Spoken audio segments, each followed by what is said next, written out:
So wilderness. So I was as a kid, um, I was always outside. You know, it was one of those things. Mom would have to scream for me to come for dinner, and then I would come running in and wolf down my food, and then right back out until as late as I could. Um, and then in the sixth grade, um, most of my childhood, I grew up in Metro Detroit, um, kind of on the edge of farm country. It wasn't too urban. So had access and grew up around a bunch of little lakes. So I was always out swimming and outside. And then for a couple of years, I moved up to northern Michigan, this place called Traverse City on Lake Michigan. And my fifth and sixth grade teacher, he was the same teacher for both years. His name was Mr. Chamberlain, and we had this. I don't know if it was state land or federal land or what it was, but this big patch of woods behind our school. And every chance Mr. Chamberlain could get, he was taking our class out for lessons. Even if it was just an English lesson, we'd go sit outside and go walk in the woods. And and I remember he would do cool things with us, like um, challenge us to make one match fires. And this was not part of Boy Scouts. This was not part of any club. This is what we did in school. And I'll always remember like going out to school or going outside almost every day and just hiking around this little patch of woods, big red pine forest in northern Michigan. Um, and so I always had this love of being outside and being outdoors. Always loved to hike, and as soon as I was able to drive and old enough and to save enough money, I was driving out west, even as a 17, 18-year old, and hiking in northern Michigan. And then when I was done with high school, I moved out to Missoula, Montana, and was just hiking all the time. I tried to go to college there, and that lasted about a month.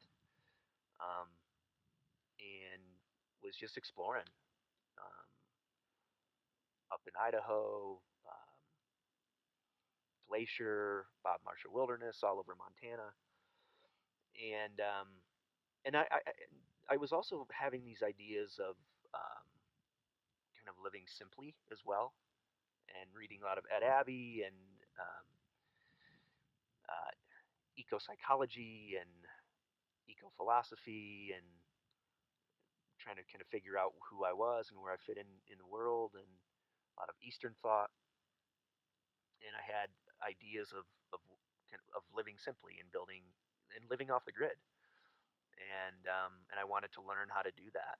And so I moved to from Missoula to Portland, and when I lived in Portland, there was this woman. I forget her name, but she ran a little primitive skills school, Coyote something.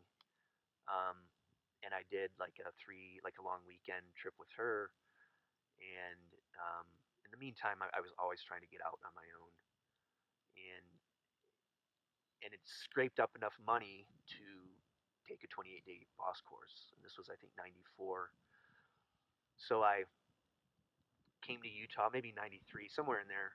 Came to Utah, took the 28-day boss course, and fell in love with Utah. Fell in love with primitive skills. Fell in love with being on the trail. Fell in love with boss.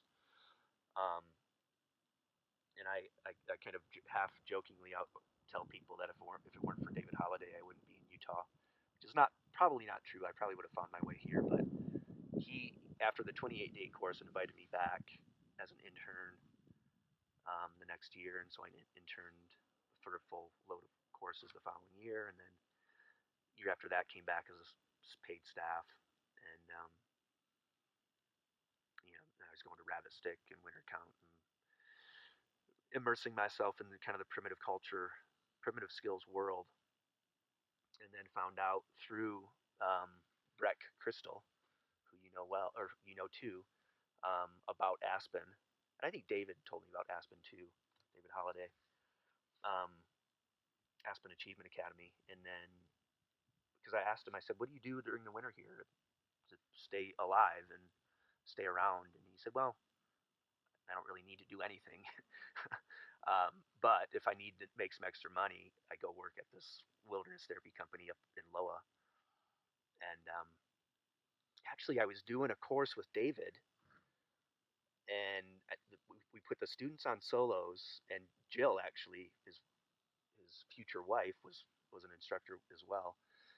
And we drove up to Loa, and David wore a loincloth and the wreath, like a cottonwood leaf wreath that he had made, into the food town. Um, a loincloth, tire slippers, and a wreath, cottonwood wreath. And I looked a bit more modern, but not much. And I remember walking into Food Town, and David, kind of oblivious, picking out his fruits and vegetables. And after that, I think you remember, for a year or two, the sign said, did it say like no loincloth? It said shirts, and shoes and pants, and pants was really big required. that that was because of that trip to Loa with David. And he introduced me to Rich Adams, and Rich said, "Yeah, come to the training in September," and that was '98. That was probably the middle of the summer of '98, and the training was September, and did the training, and yeah, and then started working at Aspen, and you know the rest. October, yeah. So yeah, that's how I originally, I had no real interest in the whole therapy thing. Just like, oh, this is cool. Hiking around, I get to see some place that I hadn't seen yet, and getting paid to have a backpack on, and bust fires and camp. Um, and really had no interest in the whole therapy thing. Not that I was anti-therapy, but I just that certainly wasn't my draw. And then just over the years, that grew on me. This idea of what's happening here with these clients, and uh, how can I be a part of it? Um, how can I help it? Um, so the whole therapy thing grew on me gradually, but I initially had no interest in. It's like, okay, therapy schmerapy, but so that it's kind of interesting how that piece grew on me over the years. And now I still half jokingly will say, if it weren't for wilderness therapy, I wouldn't be a therapist, which is not completely true.